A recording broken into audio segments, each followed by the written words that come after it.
Hello, my name is Pastor Luke Casagrande, and I lead Rise City Church in Owings Mills, Maryland. Thank you so much for joining our YouTube channel, and I hope that this message blesses you immensely. This is a great week for you to jump in here for week 4 of our Reverse series. This series is all about how Jesus plays that reverse card. He rewinds the tape. He brings anything that the enemy meant for evil, and he brings that back, and he says, nope, I'm using it for my good. Just watch. And in this case, we're talking about how Jesus is flipping the script on what it looks like to be a leader. And Jesus is saying that in order for us to fully understand what it means to be a leader, you first have to understand what it means to be a servant. Won't you lean in as we take a look at this message? And I hope it impacts you, transforms you, and challenges you to follow Jesus more closely. Amen. Enjoy the message.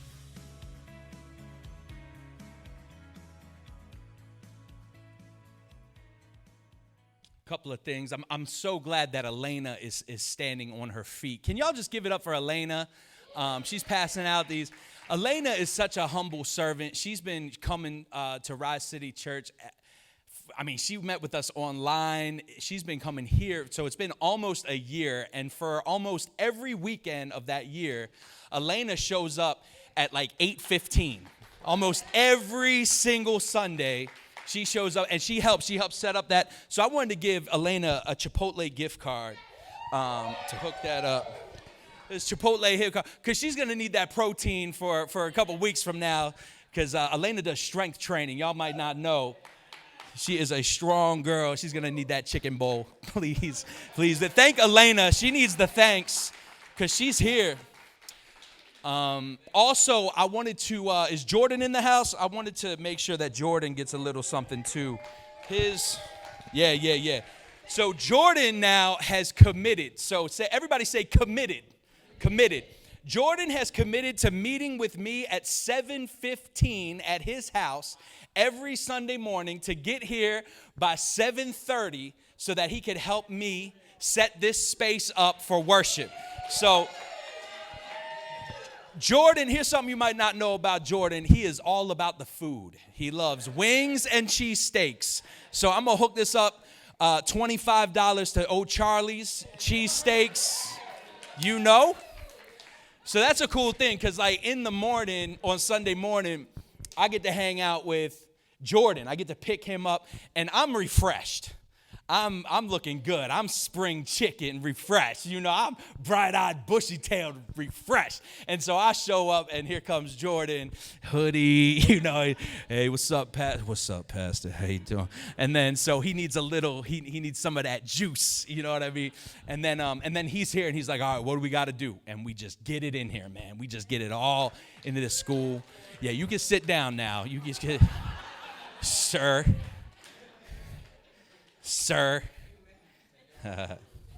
He's just drinking that all that honor in. Drinking all that honor, young man. That's a teenager. He's a teenager. Yes, that's good. That's good. Yeah, there's a few other people in here, and throughout the next several weeks, I just want to make sure we are going to honor the people that are showing up in the morning on a consistent basis and helping to serve. And I loved too, David, your exhortation, your declarations up here about God turning things around, because that's what this entire series is about. It's that reverse. It is the entire series for the weeks leading up to today, and then for the several weeks following, it's all about the turnaround. That's what God is doing. He is the king of the turnaround. That's who he is. That's what he does. So I love that. I've been I'm always, what's that? The king of the turnaround. The king of the turnaround. I carried even my reverse card with me today. I've been carrying my reverse card with me all week, actually, just because I love the reverse card. If any Uno players up in here, we've been referencing, if you're in student ministries or you are a young person, the Uno, the mastering the art of Uno is a major part of your job description. That's on your resume. But I love this card. I love the reverse card, because what this does is it reverses the order of play. So when you're playing Uno and somebody that is about to be next in the hand, if they're about to go out, or you got this feeling that they got a clutch hand where they're going to be laying down some cards, what you do is you shock them. You shock their system. You shock them. There is nothing more demoralizing in the game of cards, except for like the pick 4 and the pick 2. And as a matter of fact, they just adjusted the Uno rules. Did y'all hear about this? You cannot play consecutive pick 4, pick 2 cards. You can't lay them down consecutively.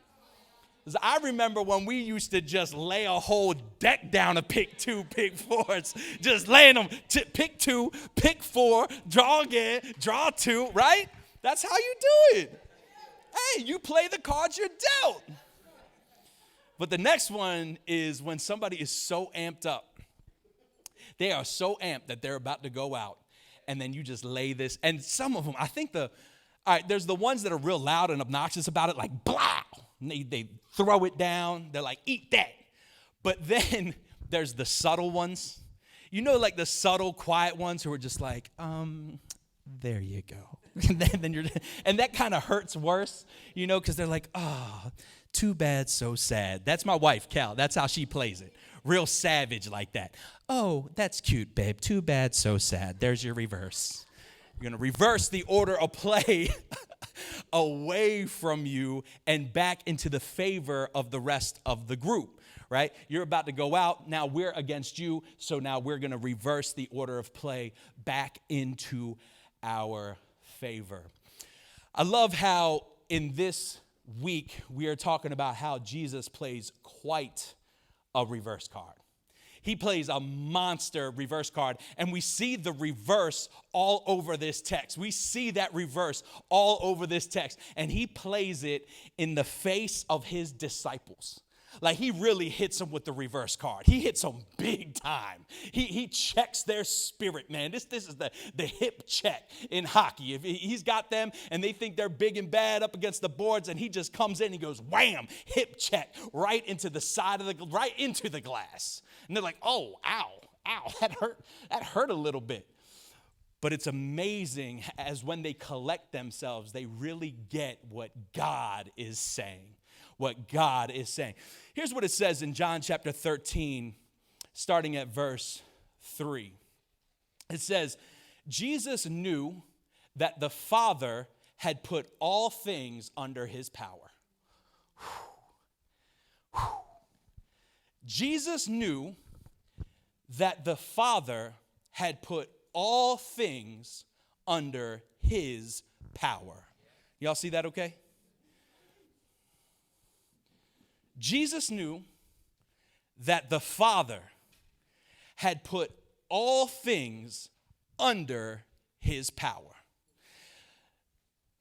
Jesus knew, I just want to take my time. Jesus knew that the Father had put how many things? How many things? Had put all things. In the Greek, that means all things. In the Greek, that means everything. Let me go ahead and define that for you. All things means all things. You name it, it's under his feet. The Father had put all things under his power, right? And that he had come from God and was returning to God. So Jesus knew in this moment when he's at the Last Supper with his disciples, it's 24 hours until he's going to face the cross. He's got the cross coming. He's on the path to the cross. He's having his Last Supper with his disciples. And in this moment, while he set up this dinner, while they're celebrating the Passover, he's with his disciples and he comes into his mind. He has this assurance. He has this assurity that all things had been put under his power. That means the people that he is sitting with immediately in that room and everything around him for miles and concentrically spanning infinitely outward had been put under his power. So from the hummus and the wine that they were eating and drinking from to the furthest star in our galaxy. God the Father had put everything in between me and you for all of eternity, from beginning to end, under his power. Under his power. Then it says, so. That word so, it's kind of like therefore. What so does is it brings justification to a fact that was stated before. So what it does is when somebody says so or therefore, it's because they're going to follow up a statement that was made with a fact that's going to prove that that is true. It's a follow-up. Sometimes it's an action. So because, like, Andrew, I am your father, so you need to obey me. Therefore, you need to obey, right? Kelly, I'm your husband, so I'm going to honor you as my wife, right? So there are so's and therefores that justify the statement that come before. They fulfill a truth, okay? Jesus knew, he was convinced that the Father had put all things under his power. That is his authority. He has authority and power and dominion over all things. So, what would be your so? What would be your justification for that truth? I have all power, dominion, and authority. I'm in control of everything. Everything is submitted under my feet. I am the ruler of the universe and you. So, what would you expect? What would be your expectation? You're the king. You're the queen. You have subjects and servants. For what?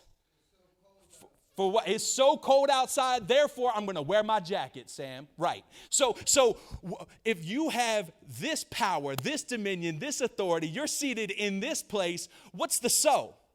What are you going to expect? What are you going to do? What's going to justify that claim? What's your next step? What's your expectation? Money?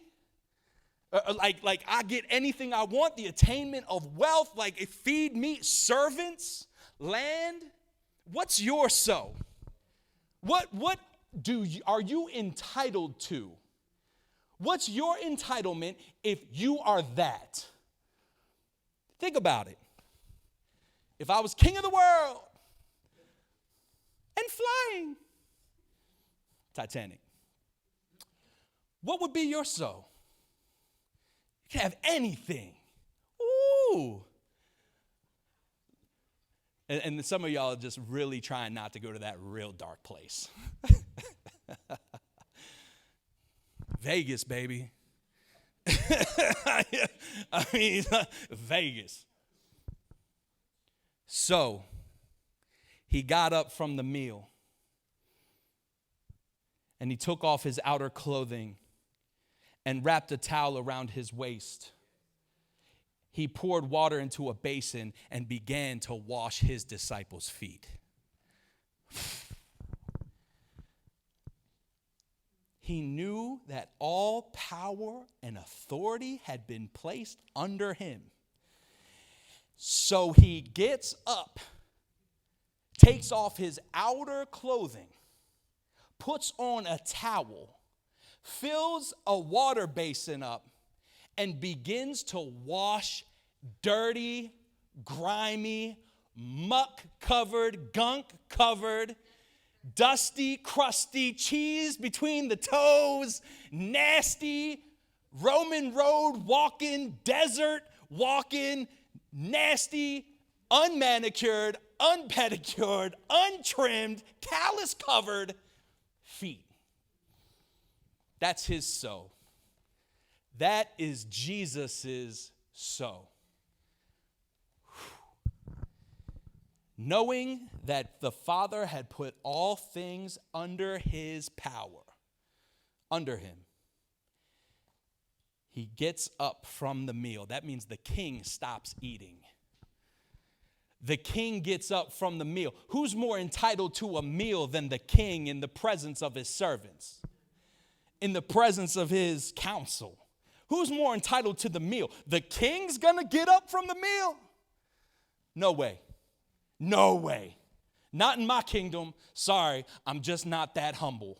I'm just not that holy, I guess. The king in my kingdom does not get up from the meal. He does not take off his robe, his kingly robe. He does not put a towel around his waist, take the posture of a servant, and he does not touch the nasty, dirty feet of the people he's eating with. My kingdom might be different from your kingdom, but that's not how it works in my kingdom. I've seen King Arthur. That's not how it works. Am I wrong? What's it look like in your kingdom? 'Cause I know that's not how. If you're the queen, Tremaine, if you're the queen, Erica, if you're the queen, Danielle, if you're the queen, you doing this? Come on, man, be real. Let's be real, please. We ain't doing that. Girl, I'm putting my feet in some oatmeal, bath, bubbly, salt scrub. I'm having some, like whatever that scrub, that ivory board or whatever that thing is, scrubbing the calluses. I'm having that. I'm going to be walking on a cloud after 30 minutes. Just real. Knowing that the Father had put all things under him, he put himself under them. That's what he did. With his power and his authority and his dominion and his entitlement and all that, he put himself under his disciples' feet. He got up from the meal. He stopped eating. He stopped consuming. And he got up from this place of entitlement. He got up from his place of privilege. He got himself up and he went over to his disciples' feet because he saw a need there. And he got down after he removed his outer garment. In that day, in that context, the outer garment of a rabbi was a representation of his status and who he was.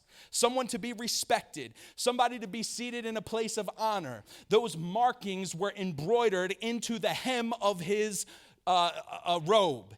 And he took that off. So he took off this covering of authority and honor, wrapped himself in the covering of a servant, put himself beneath the feet of his disciples, and washed them. God washed the feet of his disciples. They're still eating. They're still sitting there. They have no words. They don't know what to do. And here is the maker of heaven and earth in human form washing their dirty, nasty, unrighteous, unholy, calloused, marked up, stinky feet. The king. That's a reverse card. And you say, well, what is that? Why does that check the disciples? Well, because if you look at Luke chapter 22, verse 24 through 27. So Luke chapter 22 actually covers this same meal. And this is what it says. It says, a dispute at dinner. So they're sitting there at the table. They're really lying down or reclining. That's another sermon, but that's what they did in that context. They didn't sit like us, eating like this. They actually reclined, laid on their side, pillows and all that. A dispute rose among them as to which of them was considered to be greatest.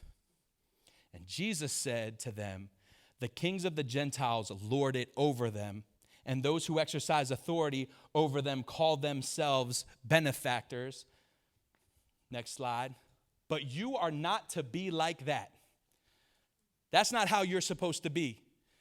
Here's what it means. Here's what it means to be great. This is what it looks like. The greatest among you should be like the youngest, and the one who rules like the one who serves. The one who rules like the one who serves. The greatest of you is like the least of you. The one who rules is going to be the one who serves. For who is greater, the one who is at the table or the one who serves? Is it not the one who is at the table? But I am among you as one who serves. I am among you as one who serves. Jesus is saying, you guys are having an argument with respect to who's the greatest among you. Sitting in the presence of the greatest who has ever been. You having an argument about who is the greatest among you in the presence of the one who is the greatest who has ever been. You're really going to have this conversation about who's the greatest? You're sitting in the place and presence of the one whom all power and authority has been placed under his feet. And you want to have a conversation about who's the greatest. Y'all are arguing in the face of God who's the greatest. These knuckleheads, boy, and Jesus, you know what I love? This is what I love, man, because John makes a bit of an emphasis in John chapter 13, verse 1. As a matter of fact, let me see if I can pull it up because I didn't put it in the notes, but here's something that hit me. Jesus, I could see like just him putting his hand, face palm emoji. Like what's going on with these guys? This really it? I'm here, I'm facing the cross in 24 hours and they still arguing about who's the greatest, who's the best, who's the boldest, who's the one that Jesus loved, who walked on water, who caught all the fish, who was out there, like who's the greatest? Having an argument. And Jesus is like, let me get up from this table real quick. Let me take off this outer robe. Let me put this towel on. Let me fill up this basin. And while they're arguing and while they're having this conversation, I'm going to show them what greatness looks like. Here's what greatness is. It's the God of the universe leaving the throne of heaven, coming onto the footstool of earth. And if that wasn't enough, touching the lepers and the blind and the deaf and the poor and the women who are in great disrepute, coming down low. And if that wasn't enough, it looks like the God of the creator of the universe coming from the throne room of heaven, entering the footstool of earth, being in this grimy place where the foxes had dens and the birds had nests, but he didn't have a place to lay his head, so he was nomadic in the wilderness. And if that wasn't enough, then he was going to come 24 hours before putting his life down on a cross, and he was going to posture himself under the feet of his knuckleheaded disciples and wash their dirty, grimy feet. That's what greatness looks like. He said it looks like this.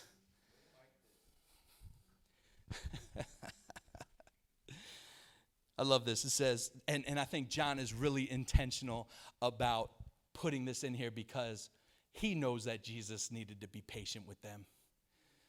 Like, they still don't get it.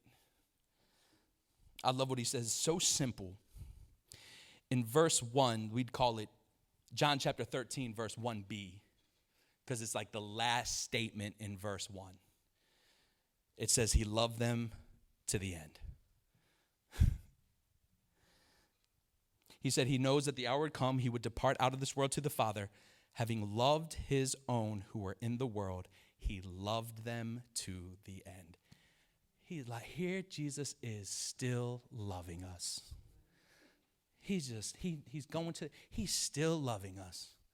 This guy, we're having all these fruitless discussions and arguments. We're having all this crazy talk. We're so full of pride. We still don't get the kingdom, and he's still loving us.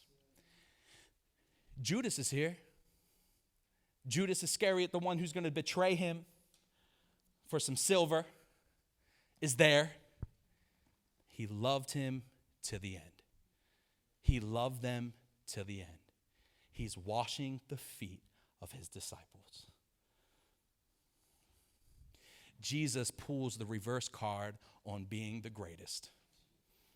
This is where he plays that reverse. This is what he turns around. You want to be great? You're going to serve. Jesus plays the reverse card on being the greatest. And this foot washing is a clarion call. That means a declaration for God's people to serve. This picture right here, this foot washing, this God of the universe making himself low and washing the feet of people who don't get it and one who will ultimately betray him is the clarion call for God's people to serve.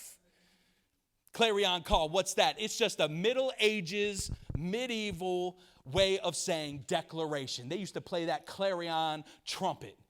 It meant get ready for battle. We're going out into the battlefield. This is the call. Get on your horses. It's time to bring the kingdom. I don't know.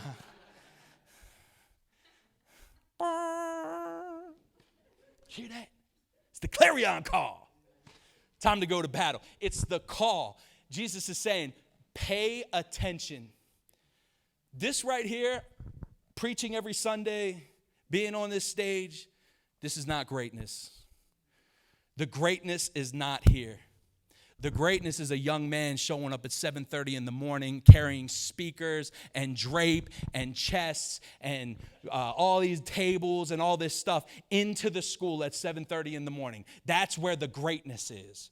Without that, I don't get to do this. You don't get to hear this. The greatness is in the service. The greatness is in showing up at 8:15, setting up that lobby and hospitality so that God's people can have something to eat. That's the greatness. Why? Because it serves. It serves me to do my job so that I can serve you. It's foot washing. God, we could not take ourselves any lower than the creator of the universe, who's perfect in every way, coming down and putting himself under the feet of these jacked up knuckleheads and washing their feet. We can't take it any lower than that. The degree by which you think it takes the humility to serve, that degree, it is far outpaced by the degree in which God has come to serve us. You can't beat it, but you can represent it. And the church is called to serve. One of the main reasons why the culture has given up on the credibility of the church is because it doesn't know how to serve anymore. We lost the art of serving. The church has lost credibility among the culture because we just turned into consumers and it started turning into a money grab and your best life now, but it didn't serve any purpose. It didn't help the culture. We don't even know how to help each other anymore. So Jesus says, if you want to be great, it's not going to be about how many you had in attendance, 12, one who's going to betray me. If you want to be great, it's going to look like you touching dirty, nasty feet and washing them. You getting uncomfortable. You saying, hey, this is not going to be about my position. This is going to be about my posture. Serving is declaring the gospel through action. That's what Jesus did. He says, there is no greater love for a man to lay his life down for his friends. How much more does love do than to lay its life down for an enemy? Jesus says, I lay my life down. It says in Ephesians chapter 5, it says that husbands should love their wives like Christ loved the church, that he gave his life up for her. And he talks about washing her with the word and protecting her and loving her as he loves his own body. Love does, man. Love acts. And serving is a declaration of the gospel. This is what it looks like to be Jesus. I hear it said all the time because Gandhi said it. No, not Gandhi. Somebody said it. It wasn't Gandhi. Gandhi said something else. Gandhi said something else that was actually really profound. He said, I love your Jesus, but I do not love your Christians. Your Christians are so much unlike your Jesus. That's what he said. And then he said, he didn't say this, somebody else did. They said, They said, oh man, did I lose my train of thought? They said, huh? And what'd he say?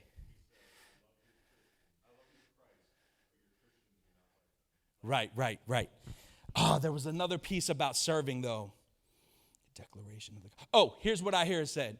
I hear it said so many times this, that you should declare the gospel at all times, and if necessary, use words. That's what it says. Declare the gospel at all times, and if necessary, use words. Christians should declare the gospel at all times, and if necessary, use words. You know what the problem is? We don't use words, and we don't do. So it's an out, right? A lot of times we use it as an out. Well, I don't need to know what to say because my life will just speak for itself. Well, how is your life speaking to the gospel? How is your life speaking to the gospel? If necessary, use word. Well, you don't have to use words to be a Christ follower, to make a declaration of the gospel, to preach the gospel. You just love. Well, how's that working out for you? Has anybody come to know Jesus through your actions? Whose feet have you washed as a fearless declaration of the gospel? Where have you been selfless? Where have you gotten uncomfortable? Where have you surpassed the mindset of thinking, that's not my job? The king was at the table. The servant wasn't anywhere to be found. So the king took off his robe, postured himself as a servant, and washed his disciples' feet. That was uncomfortable. That was inconvenient. And it made the disciples feel real insecure. And we can't let our insecurity get in the way of us being washed by Jesus in those lowest, dirtiest, untouchable places. But we also can't allow our insecurity to keep us from washing people in those dirty, low places. So serving is not about position, it's about posture. I heard it said one time, the only thing that a title will buy you is time. Time. The only thing that a title will buy you is time. Title of pastor, title of king, title of president of the United States, title of senator, whatever title, it's only going to buy you one thing. That's time. And it's only going to buy you time enough to people to figure out what type of person that title covers. Put it that way. So it only buys you time enough to help people understand who they're following. That's it. So if we're living for title, we're not living like Jesus. You can't live for title. You can't live for position. You got to live for posture. You got to live for posture because posture transcends position. It's a character thing. It's an integrity thing. It's a modeling Jesus thing. A lot of if we look at it, we say, that's not my job. That's not for me. I wasn't called there. Well, look at Jesus and look how low Jesus was called before we make that call. The people that you're following, the people that you look up to, the people that are making a difference, what is their posture? Title aside, what is their posture in their role? And when you see that posture, do you see someone who serves, someone who comes underneath, someone who's willing to do the hard thing, someone who is pouring into people? What do you see in that person because of his posture even more so than his position? Jesus left the throne of heaven and entered into the footstool of earth and put himself under his disciples' feet and washed them. Whoo! To be great in Jesus and his kingdom is to be lowly to the world. It doesn't look like prestige. It doesn't look like abundance. It doesn't look like flourishing. That stuff comes, but I'm telling you right now, it looks humble. It looks sacrificial. It looks subservient. It looks submitted. It looks like service. That's what it looks like for the glory of God. And I'm going to tell you this right now, which shouldn't even be your motivation, as if the example in itself isn't enough, but you are building riches. Because as long as you are serving and coming under, you're not doing it for the attainment of recognition in this world. Jesus says that if you want recognition here on earth, you are going to lose it there in heaven. So if you're living for the applause and the recognition and the audience and the likes, and you're doing it for that here, well, let that be sufficient for you. But if you're doing it for the glory of God and building wealth in his kingdom and establishing your credit line and your savings account in heaven, well, then be subservient. Do it in a way that nobody sees, and all of heaven will reward you. For the glory of God, an audience of one. His name is Jesus. When you think about serving, I want you to think list. When you think about serving, I want you to think list. How many people here are proficient at lists? You like lists, you have your to-do list, you love checking off the boxes. That dopamine hits when you clear that list. You're like, oh, serotonin, oh man, that is satisfying. Clear it, on to the next list. Man, love clearing the list. There's this list, check this out, before y'all look at this. There is this app called Any.do. Any.do, the Any.do app. It is a list app. It's amazing. It talks to family members and all that. Any.do. You know what's so cool about that Any.do app? Me and Christine, when we worked together, and she was my admin, we had a list, ongoing list. We kept that list. Now, here's what's so cool about the list. We kept the list going with check marks next to every box for a full year. For a year. And all the boxes were checked for a year. And then at the end of the year, I said, hey, you want to clear the list? And she said, let's do it. And so we had the phone, and it was like the graphic calculator. Did y'all ever use a graphic calculator where you used to run across the numbers, and you had those numbers fill up the screen, and it would scroll, and the screen would be filled with, and then you press clear, and it was so satisfying to see those rows and just clear out. So it's my ADHD brain, man. First of all, the texture,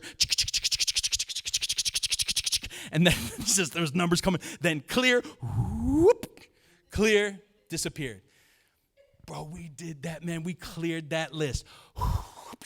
And we just watched it disappear and dissolve and flow. And it was the most satisfying things on earth. So if you're that type of person, and even if you're not, because I'm not really, think list. Serving, think list. Serving is L, loving. Serving is loving. Because loving is what you do.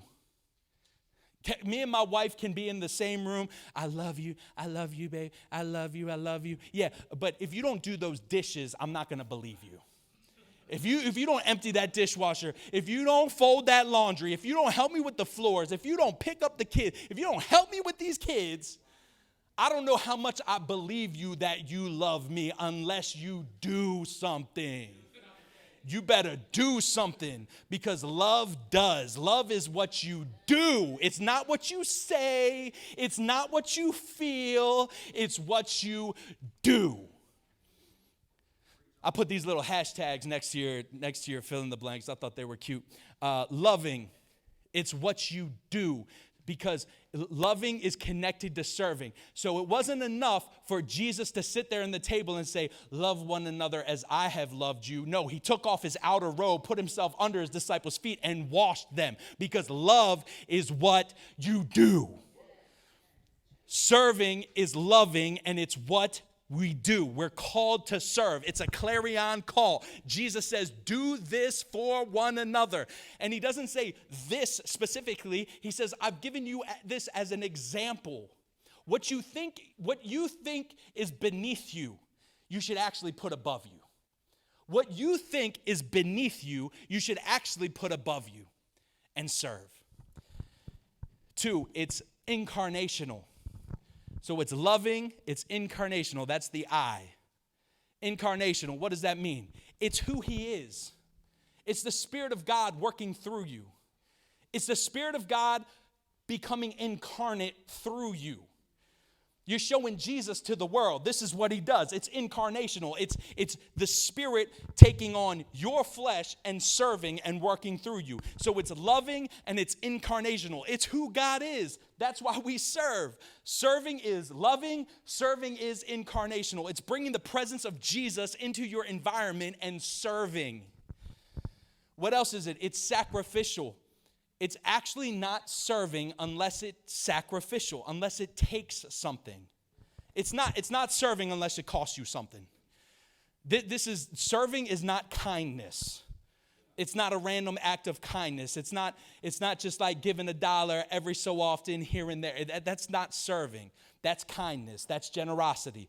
Serving is sacrificial. It's inconvenient. It's uncomfortable. It costs you something. It pulls something out of you. It takes extra. It's waiting at a corner in the morning when it's still dark and cold because you can't wait to get to the school to set up church.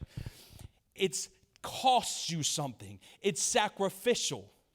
What did Jesus do? It said that he laid his robe aside.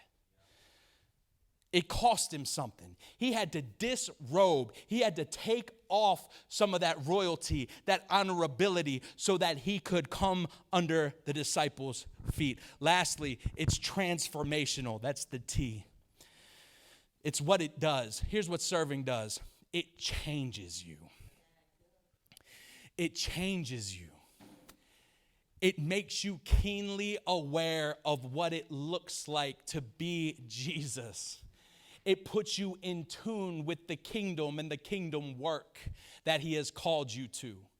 It's transformation. When you start living for others, when you start putting yourself beneath others, it changes you. It gives you a spirit of humility and awareness of what it takes to serve and to better the people and the environments around you. It's transformational. A lot of people are coming to church and wanting to drink from the well of the church because it's informational. Well, when you're serving at the church, as the church, it's transformational. So are you looking for information or transformation? The difference is whether or not you're serving. That's the difference. Loving, it's what you do. Incarnational, it's who he is. Sacrificial, it's what it takes. And transformational, it's what it does. That's serving. I want this. I want this. I want to live like this. I want to bleed for this. I sweat for this. I want to give my life to this. Why? Because Jesus says it's your call. It's what you do. It's your outpouring. It's your offering. It's what it takes to be my kingdom agent. It's the next step in your sanctification. It's your next step in being set apart. You serve.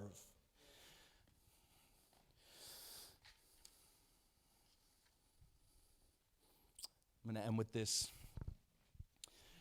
To know Jesus is to serve like Jesus. And people would say, well, that's not what Paul said. Paul said, like, yo, you ain't justified by your works, right? And James says, without works, your faith is dead. Show me your works, and I'll show you your faith.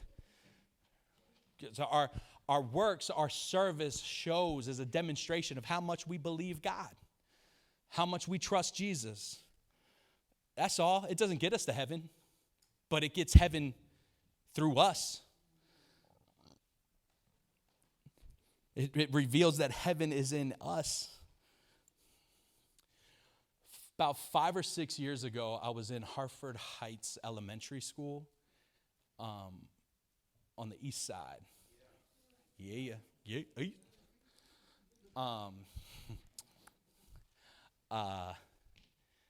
Kelly had taken a new assistant principal job at a turnaround school. And Kelly is like the ultimate example in my life of what it means to serve at the expense of your own body, the expense of your own emotional state. Like Kelly serves sacrificially, to a fault, I might even argue, but that's for another time. So it's like, it killed Jesus, might as well kill me. I'm like, babe, I need you. Our kids need you. You don't want to leave them here with this. Trust me. But I remember here, I'll keep this short because we're going to end in 2 minutes. Me and my friend Mark, a guy who we'd taken into our house, and we were supporting him to be invested in for full-time ministry. He was living with us, and he was with me at the school that Kelly was going to start this new job at. She asked us to come because there were things falling apart, like these lockers and these cubbies needed to be replaced, doors needed to be fixed, bathroom stalls needed to be painted, walls needed to be painted. You would go into the library or the classroom, and there were just like rats everywhere, and like just all types of nasty stuff that comes with that, and then boxes that are stacked to the ceiling, and dust and cobwebs. It was just in a bad situation. It was in a bad situation. And I was drilling some holes in this, I was fabricating a cubby for these kids outside their classroom, and my man Mark was with me. And I had a cut-off sleeve shirt on and some like cargo, like camouflage shorts, and a bandana wrapped around my head. And so I'm just doing this work, and I just look like a construction worker that's like doing some work at the school. And Kelly was down the hall, and she was painting walls with a roller, just these walls, because the walls were so nasty and they needed to be scrubbed, and they were chipping, and it just looked horrible. And Kelly wants bright hallways in her schools, and she wants bright walls, and she wants the pride and dignity to be about the school. She doesn't want it dark or dingy or dirty.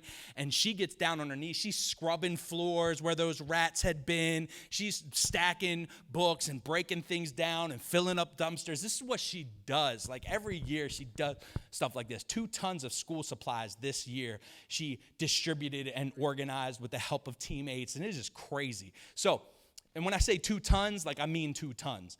So she's painting all that. All of a sudden, from her direction, I see 2 teachers who had been at that school for some time, several years, walk through the halls because they were checking out their classroom. They walk by, and I'm a nobody. They don't know that's my wife. I'm incognito, right? I'm a construction worker. So all of a sudden, these 2 teachers walking side by side come across, and the one says, "I have never seen that." And I was like, the other teacher looks at her and says, "See what?"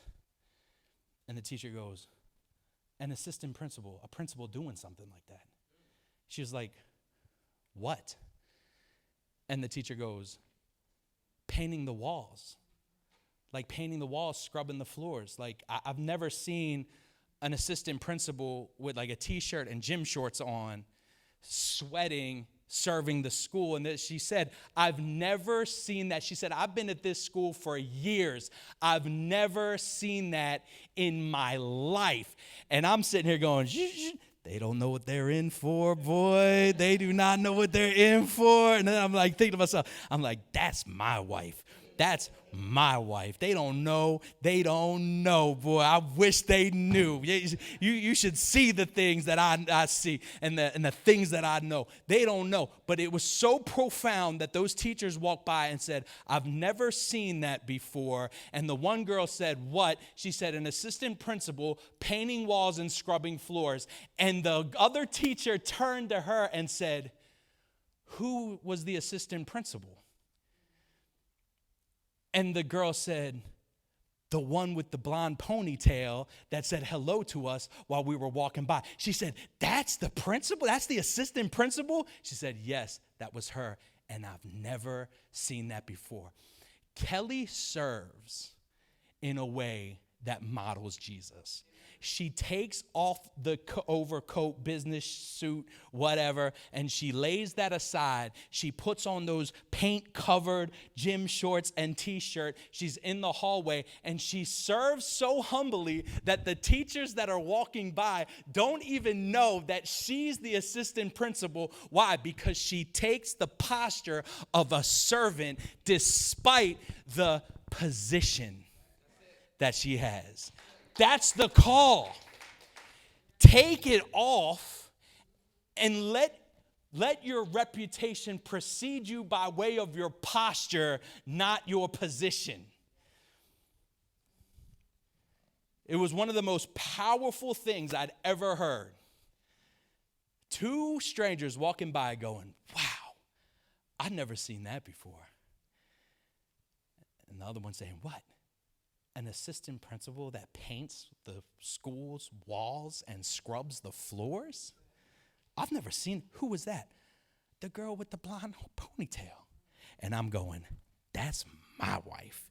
That's my wife. You don't even know. That's my wife. That's what the church is supposed to be.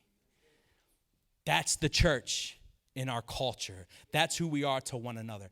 That woman who takes off, she's been at one service since we've started. She serves every Sunday for children in there. And then on Sunday night, the women come over and she serves. She serves, man. And that is a clarion call for all of us too. We need to serve. We got to be a church that serves.